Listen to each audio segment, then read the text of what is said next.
$4 billion. Let's break it down for you. The Indian Navy will get 15 Predator drones. The Army and the Air Force will get 8 drones each. These are long-range, high-altitude drones. They perform surveillance and attack roles. And that's not it. India will also get around 400 smart weapons, including Hellfire missiles and guided bombs. It's part of the Predator drone package. The deal is now in its final stages. Only an approval from the US Congress is pending. It should come in the next month, in the month of March. But why are we talking about it tonight? The intent of purchase was made last year during Prime Minister Modi's state visit to the US. So the deal should have been in the bag. But it wasn't. Reports say there were hurdles, political hurdles. And the deal was put on hold in December. The objection came from Senator Ben Cardin. He's a member of the Democratic Party, President Biden's party. And he put forward a condition. This is about Khalistanis in America, specifically about one man, Gurpatwant Singh Pannu. Apparently, there was an assassination plot against him. And the US says that India was involved. The physical death we do not fear. Now, this senator wanted this case to be investigated. He said the drone deal should be cleared only after the investigation. Only after a tough message has been sent to India over Khalistan. And remember, Pannu is a designated Khalistani terrorist. He's now a US citizen. He repeatedly threatens to carry out terror attacks across India. He resides in America, and he's been there for almost 3 decades. The US has accused New Delhi of trying to assassinate him. They claim to have foiled the plot. India has dismissed all accusations, but Senator Cardin is perhaps not convinced. Hence the demand for an investigation. Now, when we look at bilateral ties between countries, when we look at defense deals or trade deals, here's what we should understand. All policy is affected by domestic politics. No leader wants to upset his or her voters, which is why Western leaders appease Khalistanis. It is dangerous, and we've said a lot about it in the past, but we cannot wish it away. So the best case scenario for India would be this: to work with partners and push them to act against anti-India groups, at the same time to ensure that they do not put a strain on bilateral ties, that they do not derail deals. And in this case, India has achieved that. The drone deal is on track. The US needs it as much as India, if not more. After all, India is the biggest defense importer in the world, and America is the biggest supplier. For years, Washington has tried to break Russia's dominance in India, in the defense market. This deal is a step in that direction. And the US won't let political differences over a bona fide terrorist to come in the way. So I'll say that generally the U.S.-India defense partnership has seen significant growth over the past decade. This is a proposed sale that was announced during Prime Minister Modi's visit last year. We believe it offers significant potential to further advance strategic technology cooperation with India and military cooperation in the region. The State Department calls it a significant matter, so they'll find a way to make it work. Such defense deals have political oversight. Multiple departments are involved. Several clearances have to be issued. That is the process. And New Delhi is patiently waiting as the wheels churn. Coming to the drone issue, Sudhi and all our friends, see, this particular matter relates to the US side. They have their internal processes in place, and we are respectful of that. India says it respects the internal processes of the US, a mature way to acknowledge government dealings. Perhaps there was never a political hurdle, just a small hiccup. Political differences are part and parcel of democracies, but India and the US have more compelling points of convergence, and this deal is proof.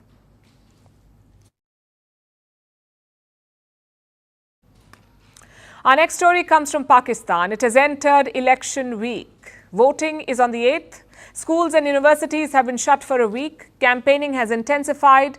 The world already knows who will win. The army's chosen one. Only a miracle can prevent that from happening. But Imran Khan is not giving up.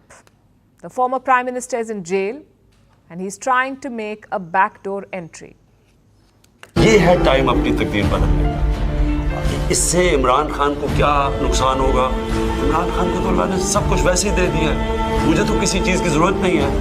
आप अपना सोचना है, अपने बच्चों का सोचना है, अपनी आने वाली नस्लों का सोचना है कि क्या हमने ऐसे ही चलना है या हमने वो कौम बनना है जो कायदे आज़म और इलामा इकबाल की ख्वाब थी, जो एक लाखों लोगों ने कुर्बानी दे के ये कौम बनाई थी। क्या वो कौम जो एक बड़े ख्वाब का नाम था पाकिस्तान, क्या हमने उधर पहुंचना या नहीं पहुंचना? और अगर आपने पहुंचना है, जाके वोट दें, अपनी वोट का सही इस्तेमाल करें और अपनी तकदीर बदलें, अपने मुल्क की तकदीर बदलें। This video is from TikTok. It was shared by Imran Khan's party, the PTI, Pakistan Tehreek-e-Insaf. That's the party. Imran Khan has at least 150 legal cases against him. He's got jail terms in 2 of them. He's been behind bars since August last year, disqualified from holding public office and banned from the airwaves. And yet, he has found a way to campaign through TikTok and artificial intelligence. In December, his AI clone was released. Imran Khan's team cloned his voice to make this video. आप सब शायद सोच रहे होंगे कि jail में मेरा क्या हाल है। सबसे पहले मैं ये वाज़ेह करना चाहता हूँ कि पाकिस्तान की हकीकी आज़ादी की खातिर जेल में रहना मेरे लिए इबादत के मुतरादिफ है। मैं अपने मुल्क और अपने लोगों के लिए अपनी जान कुर्बान करने को तैयार हूँ। रियासती इदारों की जानिब से एक भगोड़ा के लिए समझौता किया जा रहा है। जमहूरी इदारे उस लाडले के लिए ताकतवर लोग तबाह कर देते हैं, लेकिन इस लाडले को मालूम होना चाहिए कि वे 8 फरवरी को इलेक्शन हार जाएगा, क्योंकि अवाम की ताकत को कोई नहीं हरा सकता। It was a well-choreographed stunt. Now, as campaigning enters its final lap, they're doubling down, generating more AI speeches, using notes from Imran Khan himself, which he sends through his lawyers. He sends these notes through his lawyers, and his team turns them into campaign speeches. On Imran Khan's Facebook page, there is a virtual chatbot relaying information about candidates. And on X, the former Prime Minister has a new identity, prisoner number 804. That's the jail ID of Imran Khan. Full marks for ingenuity, we say, and for not giving up. Yet the odds are overwhelmingly against him. His party has lost its symbol, the bat. His party leaders are contesting as independents. So technically, even if Imran Khan wins some seats, he won't be in control. As independents, his party members could easily switch sides. There are no permanent partners in politics anyway. Plus, the military is openly tipping the scales in favor of Khan's rivals. They're leaving nothing to chance. Because despite their best efforts, Imran Khan remains a very popular leader in Pakistan. His internet campaign seems to have caught the eye of the army chief, General Asim Munir. He gave a statement a few days ago, a clear dig at Imran Khan. Let me quote from what he said. Governance cannot be performed virtually, it has to be performed on the ground. So do not make your decisions based on a 6-inch mobile screen. General Munir called social media vicious. His preferred candidate is Nawaz Sharif, back from exile, relieved of legal burdens and on course to winning the election. Sharif is ramping up his campaign. He's asking Pakistanis to come out and vote in large numbers next week. Today he made an appeal to the youth. जो 1980 के बाद पैदा हुए हाथ खड़ा करें। लो दसो कहते ने यूथ किसी और दे नाल है और यूथ मुस्लिम लीग नून के साथ है, वो मम्मी डैडी वाले नहीं, असल यूथ, असल Pakistani youth. That's why Nawaz Sharif loves you. After a 4-year exile, Nawaz Sharif is the face of his party again. He's leading every major rally in Pakistan. His election is a mere formality, though. The real challenge begins after it, after he takes office. He has his work cut out. Pakistan is going through a grave economic crisis. They have a caretaker government in place right now. They're working on selling the state airline, the PIA, Pakistan International Airlines. It's their national carrier. The sale is almost done. Islamabad agreed to it last year, when the IMF or International Monetary Fund bailed them out. The airline sale was one of the conditions that Pakistan agreed to. That's when they got the bailout. So the caretaker government will approve the plan and Sharif may have to see it through. Also, there is an IMF review due in March. So the next government will have to hit the ground running. They might as well do away with the sham election and get to work.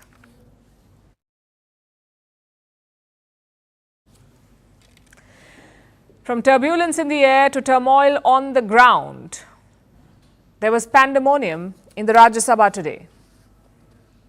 That's India's upper house of parliament. The chaos was over a remark made by a leader of the Congress party, India's main opposition party. Yesterday, like we told you, the union budget was presented in India, and this is how the Congress lawmaker reacted. The centre is not allocating the rightful share of GST and direct taxes to South Indian states. There's a sense of injustice faced by the South Indian states. The funds collected from the southern states are being disproportionately redirected to North Indian states. If this pattern persists, we might be compelled to seek the creation of a separate nation.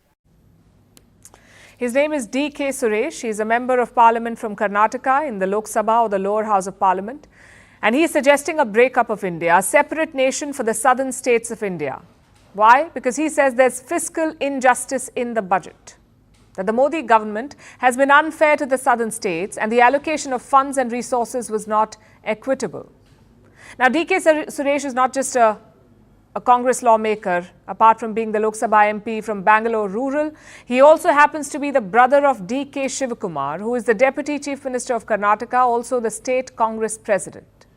When asked to react to his brother backing a division of India, D.K. Shivakumar did what seasoned politicians do when they are cornered: attempt a balancing act. Mr. Suresh or any other leader, HK Patil or any other leader might have spoken that the pain of South India. See, there should be a balance. The entire country is one. You can't only look at the Hindi belt, you have to look at the entire country. So in this budget, there is no equal distribution of financial sector. Though Karnataka has been giving a lot of revenue to the center, and entire South India, there is no major announcement which has been done. So we all feel that we have been let down. But as a party president, the entire country is one. We are Indians. There is no question. India should be united. The Congress president, though, was more forthcoming. His name is Mallikarjun Kharge. This is what he said. If anyone speaks about breaking the country, we will never tolerate it, irrespective of whichever party they belong to. Mallikarjun Kharge will himself say that from Kanyakumari to Kashmir, we are one and we will be one. Well, he was trying to douse the flames. Given our painful history of partition, talk of dividing India is callous and insensitive. And with general elections fast approaching, it is political harakiri. The opposition has a serious foot-in-mouth problem, and timing has never been their strong suit. In the past, their numerous personal jibes at Prime Minister Modi, from Sonia Gandhi to Manishankar Ayyar, have all backfired. So the Congress president's "We are one" statement was an attempt to stop the issue from snowballing. But it was already too late. Here's how the government reacted. Need to address this question of whether this country can be divided, even as a wishful thinking, by a member in the Lok Sabha. This is not an insignificant incident. This is divisive thinking. It is an attack on our country as well as our constitution. It is an attack on India's unity. Meanwhile, D.K. Suresh has had a change of heart. He now says he's a proud Indian. But he's not the first leader to demand a separate nation for southern states. Politicians from neighbouring Tamil Nadu have expressed similar sentiments. Before we get into more politics, here's a quick geography primer. The southern part of India has 5 states: Karnataka, where D.K. Suresh is from, Telangana, Andhra Pradesh, Tamil Nadu and Kerala.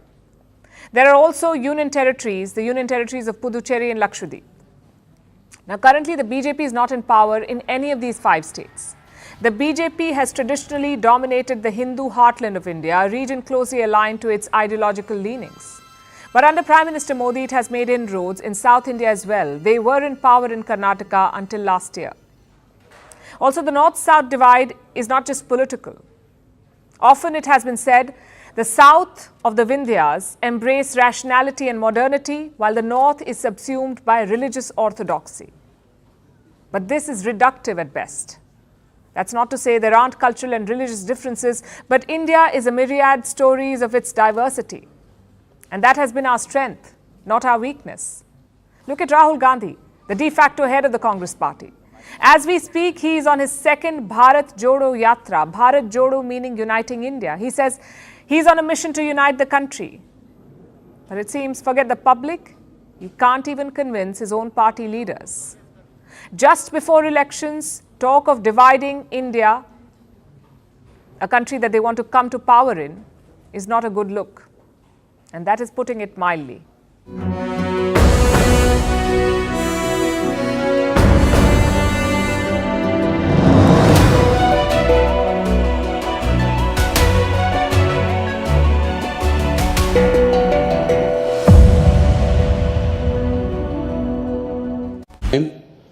Seems like a very confident Prime Minister going into 2024 elections. You've never looked more relaxed to me before.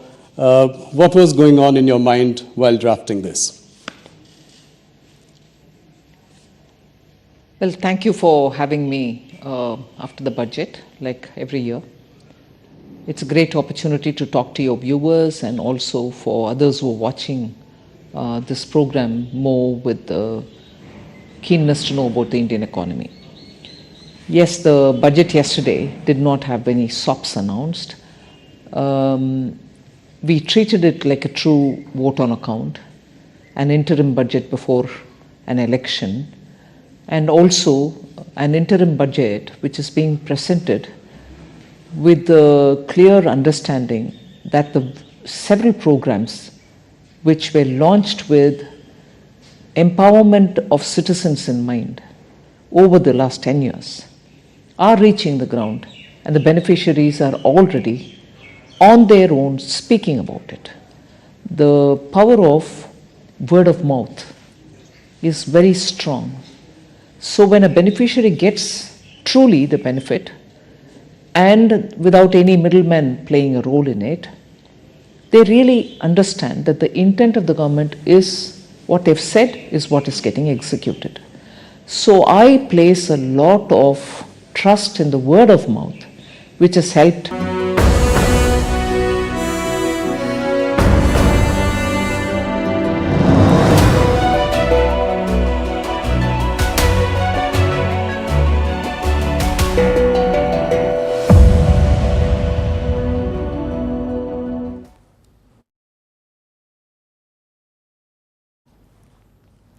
And staying with India, it has been a day since the interim budget was presented. Today, Finance Minister Nirmala Sitaraman spoke exclusively to Network 18's editor-in-chief Rahul Joshi about the budget, about the focus on inclusive growth, global ratings agencies and how they assess India, domestic politics and the north-south divide we just discussed, and a host of other issues. Here are some of the excerpts.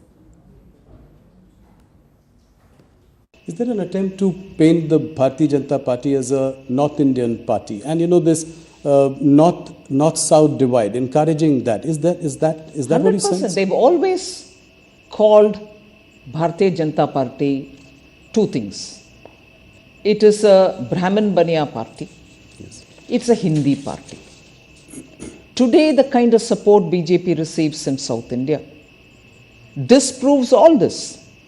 And I don't want to name individuals and say, oh, he or she belongs to this caste, we've promoted this caste, and therefore, more than BJP, I can challenge today, is there any one party in India which has worked for the betterment of tribals in India, which has worked for the betterment of the Dalit scheduled castes in India, which has recalled some of the best iconic leaders? I want to ask, is there any one party in this country which has as much served as the BJP? So what is Hindi party? When Prime Minister of India is talking about all languages, he quotes Thiruvalluvar. Yes. He quotes from Purananuru. Every given opportunity, he takes the languages even to the UN. So, Tamil Nadu's politics, speaking of these kind of things, has happily kept the Hindi-speaking parts of the country, even if they are in alliance with them. What is your message to the sovereign rating agencies? You're expecting an upgrade? Emerging market economy like India, despite the odds, we are doing a lot of reforms, systemic reforms, which actually you're seeing is bearing the results now. If only Prime Minister Modi hadn't pressed the pedal, let's say the revving pedal, the accelerator during COVID, even as we are managing COVID, we will have to attend to reforms and continue doing the reforms. The Atmanirbhar Bharat announcements were all infused with so much of reform measures. Otherwise, we wouldn't have eliminated more than 68,000 rules, which were just so archaic and were becoming instruments for rent-seeking people. That is why even in the budget, we have emphasized on transparency. We have emphasized on getting everything on board the budget process itself, rather than keeping it outside of the budget or underneath the carpet. Do you think that 7% itself would be challenging? I mean, do you think it is realistic for us to grow on those lines? Upgrading our growth estimates is not just singularly our business. People are seeing that fundamentally a lot of activities are happening. The robustness of the economy has not slackened anywhere. It has maintained its, the buoyancy with which things are happening, not just revenue collection when I'm talking of buoyancy. So there is reason to believe, yes, it is possible.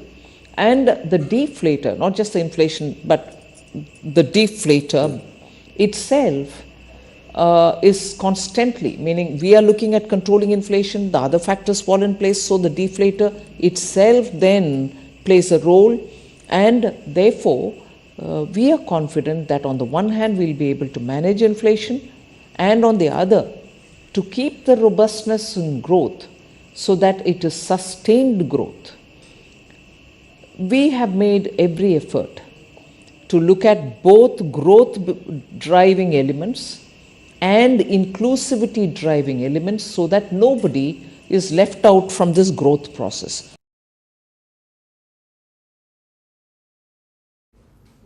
Now to China, where there are murmurs of another crackdown, and it has already claimed its first casualty. The name is Bao Fan, one of China's top billionaire bankers. He's the banker to the likes of Tencent, Alibaba and Baidu. Bao Fan was a heavy hitter in the tech industry, but for the last 1 year, he's been missing. Yes, the same old story. No one knew where he was or why he disappeared. But today, Bao suddenly resurfaced with an explosive announcement. He said he's stepping down from his own company. It's called China Renaissance Holdings. One of Bao's co-founders will step up and take over his duties. But why is Bao leaving? The official explanation is personal reasons. Let me quote from what they've said. For health reasons and to spend more time on his family affairs. That's from a company statement. Of course, there's more to the story. Last year in February, Bao vanished without a trace. Chinese authorities had detained him without giving a reason. No public statement from the investigators, no announcement of a probe, and of course, nothing on the charges against him. The entire affair was hush-hush. And this was no small matter because this company, China Renaissance, is a listed company. So its top executive cannot just disappear without cause. It's like someone like Elon Musk being taken away suddenly without explanation. No posts on X, no press conference, no public statement. How would the investors of Tesla and SpaceX react? There's bound to be panic. In China, Bao Fan was put in a similar situation. And sure enough, there was panic. The stock of his company tanked. It fell by 28% after the disappearance. But Chinese investigators were unrelenting. Bao Fan remained out of public eye for the rest of the year. The last update came in August 2023. A report said the investigation is still on and Bao is cooperating. Almost 6 months later, he says he's stepping down. So is the probe over? Is Bao Fan being forced to resign, or is he doing it because he wants to? We don't have the answers, but we can see the pattern. Bao Fan is one of the many victims of a crackdown that is sweeping China's financial sector.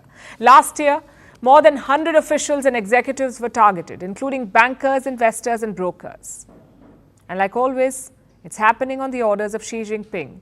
Last month, he issued an ominous warning, and I'm quoting, "Power is concentrated, capital is intensive, and resources are rich. There's no turning back, no relaxing, and no mercy in fighting corruption." He said this to China's anti-corruption agency, singling out 4 industries: finance, energy, pharmaceuticals and infrastructure. So Xi Jinping has embarked on yet another crusade, painting himself as the modern-day Robin Hood, fighting corruption, taking wealth from the rich and giving it to the poor. This has been his playbook since 2013. Since he took office, he's purged tens of thousands of officials. Every time he senses a threat, he attacks people in the name of fighting corruption. He purges political rivals, real and perceived. He crushes potential threats. And it is in this series that China's financial sector is being hit. But why this sector? Because it has become a constant source of bad news. The Chinese economy is weak, the government is failing to revive it, so the Communist Party is intimidating the players, shifting the narrative. In December, China's top intelligence agency issued a statement. It asked citizens to not be influenced by those who sought to quote-unquote denigrate China's economy. The agency also vowed to, and I'm quoting, vowed to focus on strengthening economic propaganda and public opinion guidance. Since then, the Chinese state has targeted economists, financial analysts, and investment banks by censoring and intimidating them for their negative commentary. Xi Jinping has empowered his anti-corruption agency, but he is no Robin Hood. He is a bully, trying to force the financial sector into submission and in the process, driving away more investors from China.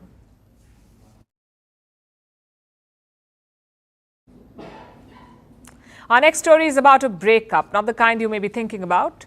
Lewis Hamilton has parted ways with Mercedes. An era in motorsports is coming to an end. It also marks a new beginning. Hamilton will don red and race for Ferrari. Once fierce competitors, now one team. This is one of the biggest moves in F1 history, and the timing is worth noting. Just last year, Lewis Hamilton extended his contract with Mercedes. Now he has switched. So was he unhappy with Mercedes? Is the shock move going to kill his career, or will Hamilton top the podium with Team Ferrari? Here's the full story. When it comes to motorsports, 2 types of races have captured global attention. The first is MotoGP. It's a superbike race. The second is Formula One, better known as F1. It's the highest class of single-seater car racing. F1 was inaugurated in the year 1950. And there have been some racers that have made their mark in history books. The first is Ayrton Senna, the racer who made the sport popular.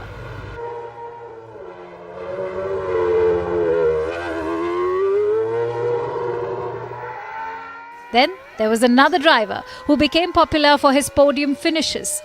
Michael Schumacher shot into the limelight as a racer for Ferrari. However, 2 years before hanging up his boots, Schumacher joined Mercedes. The news shocked the motor racing fraternity. Now Mercedes is at the receiving end. Their star racer is leaving. Lewis Hamilton will be joining Ferrari. It's one of the biggest moves in F1 history. For the uninitiated, Lewis Hamilton is a racer from England. The 39-year-old started his career in 2007. Hamilton's first love was McLaren racing. He stayed there for 5 years, until it was time to move on. The big move came in the year 2013. That's when Hamilton decided to join Mercedes. Their partnership was one of the most successful ones in F1. Together, they racked up multiple podium finishes, a truly dream run. Team Hamilton and Mercedes set the racetrack on fire. Over a span of almost 10 years, they won the championship 6 times. Hamilton won 82 races at Mercedes. He had 142 podium finishes, meaning he finished in the top 3. But in 2021, the dream run came to an abrupt end. Hamilton was not able to deliver like he used to. He was being outrun by the new kid on the block. Red Bull Racing's Max Verstappen has won the last 3 seasons. Hamilton has been dethroned. He has won since Verstappen showed up, and the pressure has piled on Mercedes. Despite the setbacks, Hamilton and Mercedes stuck together. In August last year, the racer extended his contract for another 2 years. But he has lost every race since signing on those dotted lines. And Hamilton was feeling the heat. It doesn't always work out to you the best, but with all this experience I have, I think I should be able to do a better job each year. So, and I'm trying to get that championship. But the defeats kept mounting, resulting in a crack between Hamilton and Mercedes. The racer repeatedly spoke about being unhappy with his car. He prodded the engineers to give him a better machine.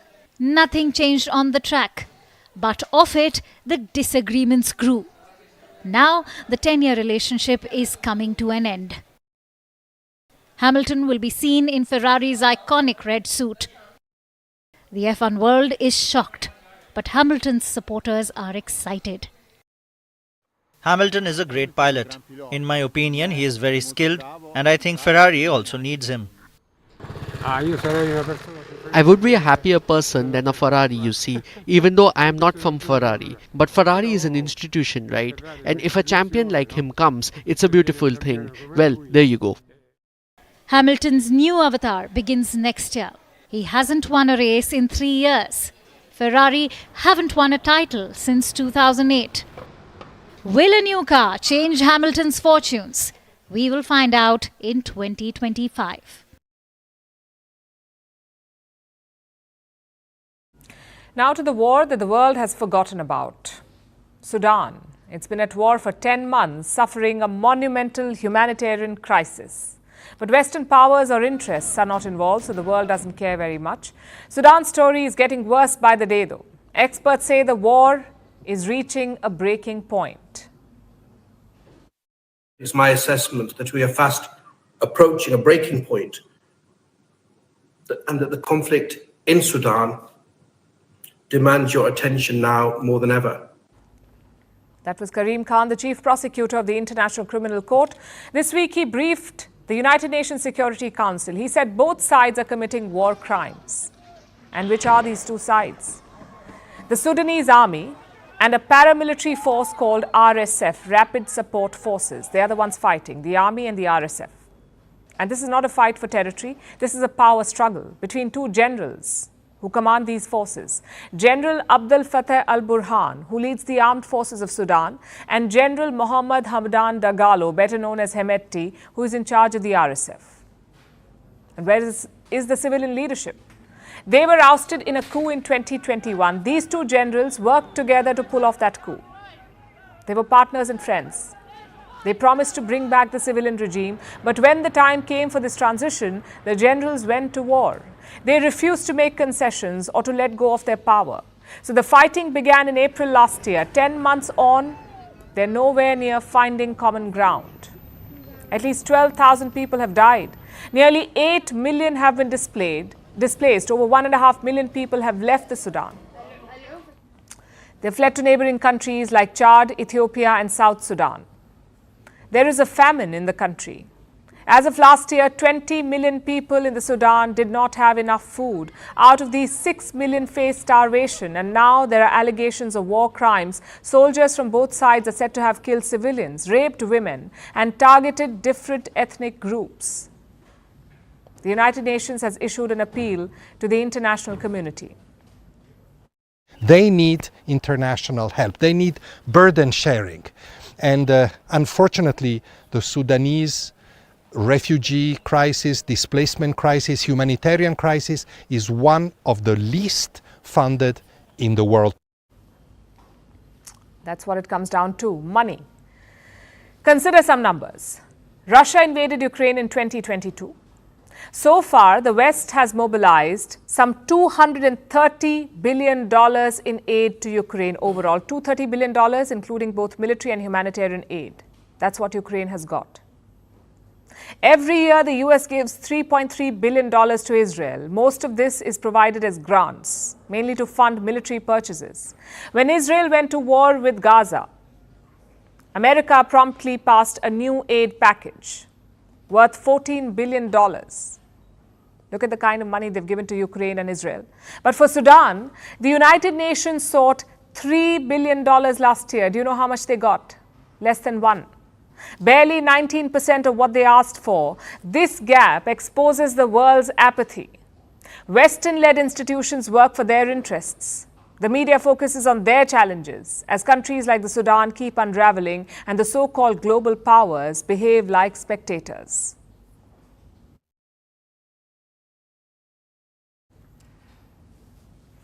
On January 5th, 16,000 livestock got on a ship. They embarked on a journey from Australia to Israel. Little did they know that this would be a journey worth bleating about. They're traveling through the Red Sea, which has been a conflict zone for more than a month now. Houthis based in Yemen have been attacking ships. We've been telling you about this. The crisis has hurt global trade, and now it has left thousands of sheep and cattle stranded. Concerns are mounting, all while the Australian government is lost at sea. Should they disembark the cattle, or should this journey continue? Our next report tells you more about this conundrum.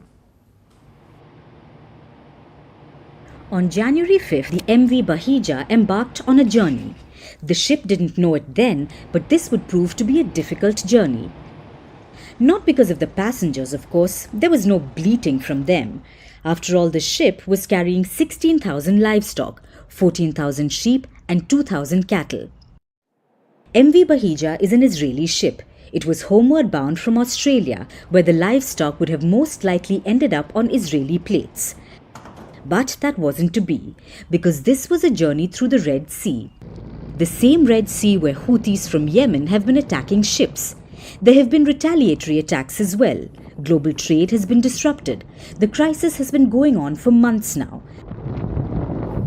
And much like other ships making their way through the Red Sea, MV Bahija was affected. Due to the threat of attack, the ship initially diverted its route. 15 days later, a new plan was proposed to divert the vessel around Africa. Other ships have done the same to evade the Houthi attacks, except it would have taken much longer for them to reach. So this idea was rejected. The ship was ordered home by the Australian government, and since Monday, it has sat off the Australian city of Perth.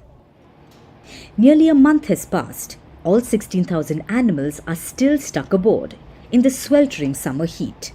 Now concern is mounting. Welfare groups are demanding release of the livestock. They have cited the risk of disease, physical and mental discomfort, saying the animals have been exposed to cumulative stress. These animals have already gone through 24 days at sea, potential heat stress, poor ventilation, standing in their own waste. They'd be extremely stressed. We've been asking state government, federal government what the plan is. It appears at the moment there is no coherent plan. We would certainly hope there is very quickly. The Australian government has responded. It's trying to placate the animal lovers, telling them that the ship is being replenished with supplies and informing the public of veterinarian doctors being present on board. I recognise the strong public interest in this issue regarding the MV Bahija, and I'd like to reassure everyone that we are working towards a resolution as quickly as possible. The situation is just as dire as it is amusing. For starters, the government shipped off animals through a conflict zone. Then they suggested an inefficient detour plan, so no points for creativity. On top of this, they haven't come up with another plan, so the livestock is stranded and the Australian government is completely lost at sea. They are clearly having a slow movement. Pardon the pun, for close to a month now.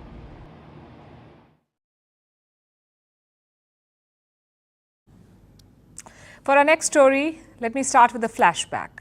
The year was 1983. A man named Howard Schultz visited Milan. He was enchanted by the Italian city's espresso bars. He wanted to replicate the concept in his own country, America, and this idea gave birth to Starbucks. Today, it is the world's largest coffee house chain, and Schultz became its CEO. He retired last year, but not before unveiling his final creative act, a new coffee drink. You see, Schultz visited Italy again. This time, he was inspired by the olive groves of Sicily. So he decided to infuse Starbucks coffee with extra virgin olive oil. Yes, olive oil in coffee. The drink is called Oato. It debuted in Italy last year. This week it was introduced in America and Canada, also London, Paris, Tokyo and Osaka. This drink is making a lot of buzz. It has an interesting concept and some do like it. But to many people, this is an olive twist no one asked for. It may as well be called a crappuccino. And we're not exaggerating. Some customers complained that the drink sent them straight to the bathroom. It gave them stomachache and diarrhea. Not just customers, the same happened to Starbucks employees. Many are calling it a laxative or a blasphemy. Experts put the concerns more politely though. Coffee leads to loose bowel movement, so does olive oil. Together they can lead to laxative effects. Yet Starbucks is unfazed. But Oato is not the only bizarre craze right now. Some people are believing in themselves like Starbucks believes in their coffee, and they're not being picky because their meal of choice is deep-fried toothpicks. These toothpicks are made from cornstarch or sweet potato. They're environment friendly, so they're widely available at restaurants, but they're not meant to be eaten. Yet South Koreans are frying and consuming them. Those with an evolved palate are adding a garnish of cheese. This has become a viral trend, racking up millions of views on social media. Now people across the world are giving it a try. The South Korean government is concerned, so much so that it has issued a health advisory. But that's the thing about bizarre food. Once you get a taste of it, giving up is tough apparently, which is why foods like these have been trending lately. Dirty soda, which is soda with milk, Fanta Maggi, chocolate biryani, Oreo pakora, and mango pani puri. These recipes can make you squirm. But some people claim to love them. Why is it that some foods can be fantastic to us while others are simply disgusting? Is it about differences in cultures or taste buds? Is everyone being too creative even when we wish they weren't? Well, according to science, it has everything to do with genes. You see, eating is the only thing we do that involves all our senses. What we eat has as much to do with smell and texture as it does with our taste buds. Every time we eat, a complex genetic map is at work. It sends signals to our brain, which decides our sensitivity to food, and by consequence, how we feel about the flavors. Which is why pineapple on pizza is still a touchy topic. Two totally different tastes are at work here. The cheese leaves an undesirable, fatty aftertaste, but the pineapple is acidic. It cuts through the greasy mouthfeel. To some, this is the perfect balance. To others, it is, well, disgustingly bipolar. Let me give you another example. French fries and ice cream. It sounds weird, but it is often a child's first culinary revelation. It works because the recipe is ice cream and starch, a historical relationship, often seen with cake and ice cream. And to some, the pairing makes logical sense. To others, it is a hate crime. That being said, the jury is still out on coffee with olive oil.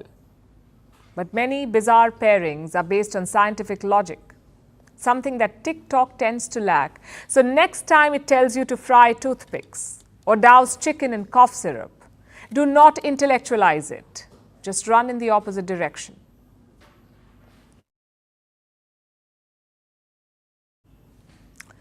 Our last story tonight is about space. An asteroid is passing by. It's as big as the Empire State Building. NASA has termed the space rock, quote unquote, potentially hazardous. But do not worry, it is not going to hit us. Although the harmless flyby does make you wonder, what if it were to hit? Do we have a plan to keep the planet safe? We know what happened the last time an asteroid struck the Earth. Dinosaurs became extinct. Do humans have a plan for the next time something like this happens? Apparently we do. The United Nations has a branch called Office for Outer Space Affairs. It works to protect the Earth from meteor strikes. Several nations are part of this group and more want in. Our next report tells you about this anomaly in the space race. When you look up at the night sky, what do you see? Stars, planets, celestial bodies, but they all look the same, twinkles of light thousands and thousands of kilometers away. The only body that we can clearly see is our moon. It's also the only place in our solar system where we have sent humans. We're yet to go beyond that. Mars is next in line, but for now, we're Earthlings. We can't leave this planet. But that doesn't mean that we can't have visitors. In fact, we get more visitors than you can imagine. These are the floating rocks in space, better known as asteroids. Scientists say that every day, the Earth is bombarded with hundreds of asteroids. Most of these burn into dust as they enter the atmosphere. But some massive asteroids have made their craters on Earth. The biggest one happened millions of years ago. It wiped out dinosaurs and 70% of other species. Now another big asteroid is passing by our planet. It's as big as the Empire State Building, and NASA has called its trajectory potentially hazardous. But don't worry, it won't hit us. That makes us wonder, do we have a plan to defend the Earth from asteroids? Well, yes, we do.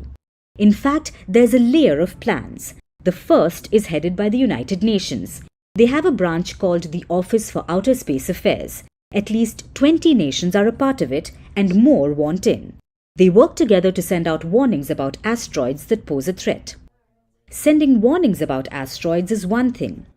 Protecting against impact is another thing altogether. American Space Agency NASA has been at it for years. They have set up a planetary defense system. It's called the Double Asteroid Redirection Test, or DART. Yeah, so the spacecraft launched last November and it's been traveling out. When it gets close to the asteroid, it'll switch to an automated navigation where it'll guide itself into the asteroid and impact the asteroid. The DART spacecraft is meant to hit an asteroid. This won't destroy the space rock, but it will alter its course. And our models suggest that it's going to change the orbit by a little bit, but even a little bit is enough to matter. And the NASA mission did just that.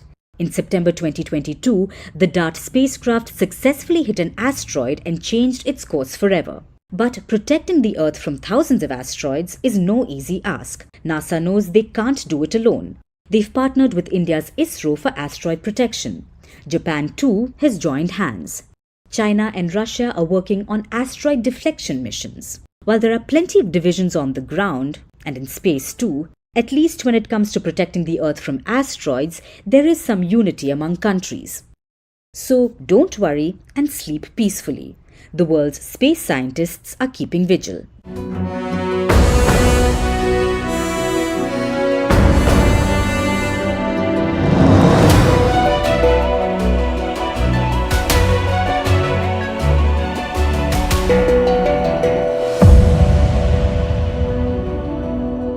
Like Ujjwala, PM Awas Yojana, PM Mudra Yojana, Swanidhi Yojana, all of which have benefited the small households, small people who want to do their business and who don't have money to give for collateral, no properties to give. So this government has actually, because of the vision with which Prime Minister is committed to serve this country, is actually serving the common people in letter and spirit. And that is recognized by the people themselves. It's not as if you're saying and you're showing target numbers, you're showing achievement numbers. No, the people in the ground are saying about it. I've got it. And so is my neighbor, so is the neighbor of that household and so on. So, and that is why I have used an expression, and I mean it when I've said it, that this is secularism in action. This is where we have not shown any difference between members belonging to this community or that community, this religion or that religion, or somebody's relative and not relative. No difference. The project reaches the ground for everybody who deserves to get it. And if they are eligible, they get it, irrespective of who they are. And therefore, in every way, the principle of empowerment, the Sabka Saath, Sabka Vishwas, Sabka Vikas, has been executed in every way. And that is the sense of confidence that the blessings of the people are not just at the time when we gave promises, but the blessings are even now.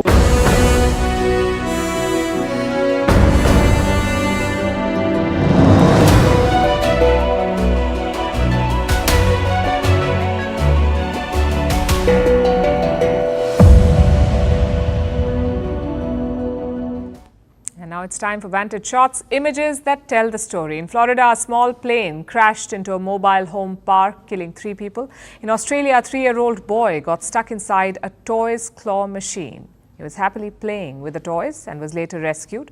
Meanwhile, Puppy Bowl turned 20 this year. This is a dog version of the American Super Bowl. And finally, taking you back in history, on the 2nd of February 1971, Idi Amin declared himself president of Uganda, the East African nation. His regime lasted 8 years. He was nicknamed Butcher of Uganda for his brutality. We're leaving you with that. Thanks for watching. Have a good weekend.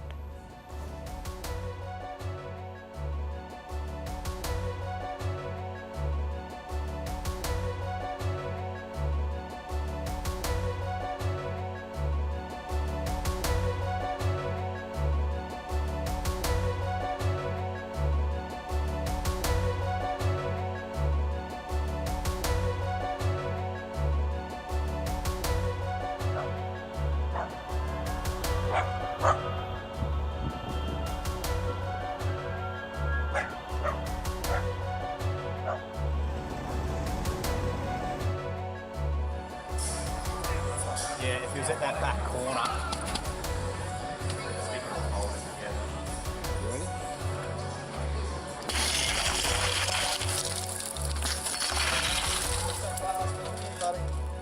There you go.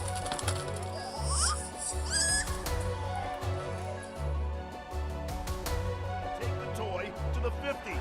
Fluff's Athena steps in. Look on in disbelief. Now it's just Mark Purdy and Athena battling for possession. Mark Purdy and Athena take the toy to midfield. Dash comes in to assist. Over on the